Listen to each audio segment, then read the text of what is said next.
Ya, selamat malam Pak Kadis, semua rekan-rekan.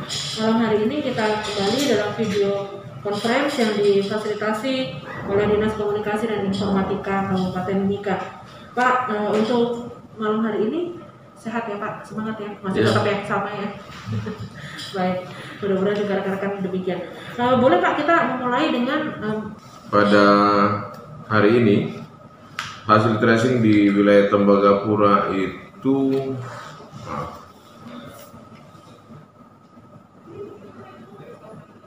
yang dinyatakan orang tanpa gejala itu 6 orang di Rumah Sakit Tembagapura, dan di RSMM ada 6 orang, jadi totalnya adalah 12 orang hari ini penemuan baru OTG.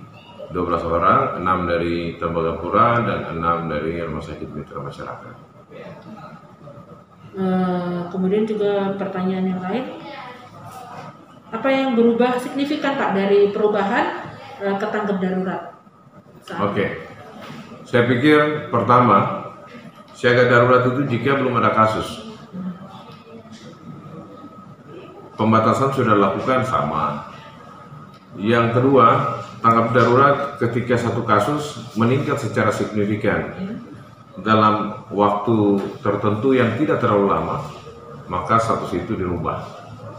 Apalagi case fatality rate tadi, kasus kematiannya adalah 13,6%. Jadi waktu siaga darurat, kalau kita lihat 1 minggu setelah ditetapkan siaga darurat, itu belum ditemukan kasus. Setelah berjalan, ternyata ditemukan 2 kasus, meningkat sampai hari ini menjadi 22 kasus. Dan diantaranya adalah 3 meninggal dan 4 yang sudah dinyatakan sembuh.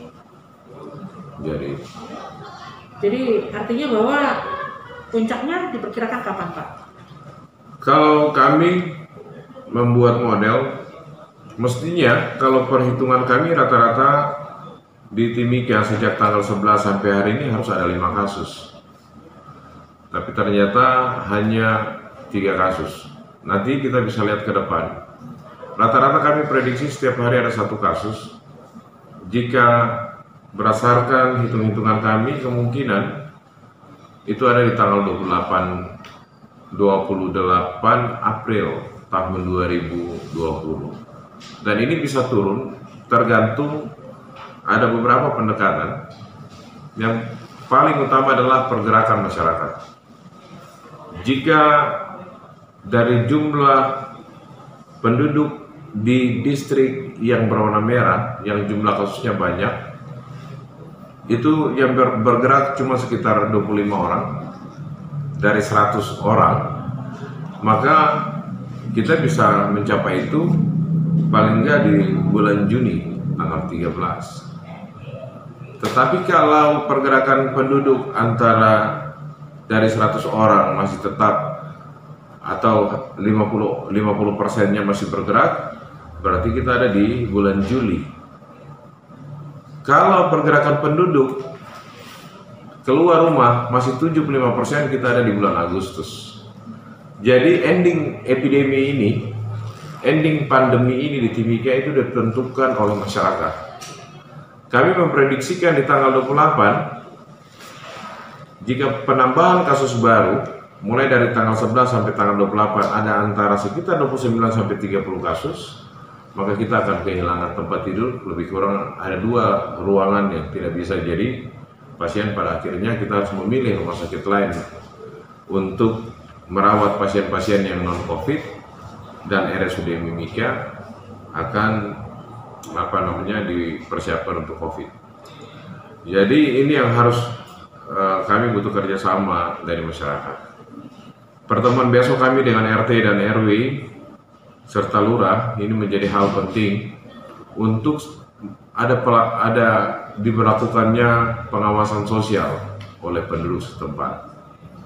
Memang kalau kita lihat banyak orang menyampaikan namanya dibuka saja. Pengalaman kami pada epidemi HIV 25 tahun silam, ternyata ketika membuka nama itu adalah sanksi melawan hak asasi. Tapi toh ketika namanya dibuka, itu justru terstigma. Orang-orang yang ingin namanya dibuka, nama pasiennya dibuka, ternyata hanya untuk sekedar tahu, sekedar kepo. Tapi setelah itu what next? Tidak ada yang bisa dilakukan. Kecuali pada level pemangku kepentingan untuk mengambil kebijakan-kebijakan strategis untuk pengendalian, itu aja. Tapi kalau menjadi konsumsi publik, setelah itu apa? Mestinya kondisi hari ini kita yang tidak terinfeksi, kita tidak usah terlalu tidak perlu mendesak untuk menyampaikan nama pasien. Yang bisa kita buat adalah kita tinggal di dalam rumah, itu selesai. Yang kami khawatir, kejadian seperti HIV ketika diminta nama dibuka, pada saat nama itu dibuka ternyata adalah kontak erat. Dan kami paksa untuk tes, tidak mau itu jadi masalah. Gitu. Justru orang yang ngotot untuk namanya itu dibuka, ketika tahu ini kontak eratnya, mau dites HIV justru menghilang. Justru meninggalkan stigma. Gitu. Jadi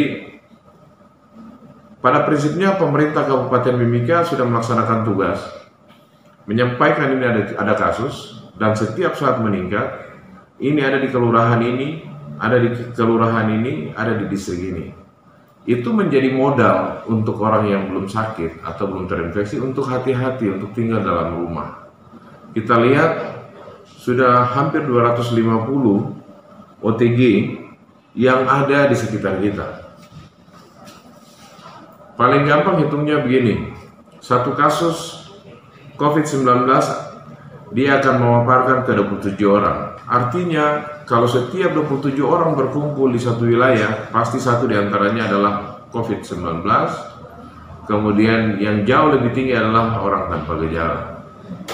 Itu aja. Jadi kalau di pasar ada sekitar 25 orang berdiri di situ, kumpul-kumpul, taruhlah di situ ada satu COVID-19. Oleh karena itu, masyarakat harus tetap bisa bijak untuk tinggal di dalam rumah. Ketika keluar rumah pakai masker, tidak usah andalkan hand sanitizer, pakailah sabun untuk mencuci tangan. Kemudian yang terpenting, tidak perlu menstigma orang yang sudah terinfeksi. Itu menurut kami. Pencegahan yang paling baik adalah tetap tinggal di dalam rumah.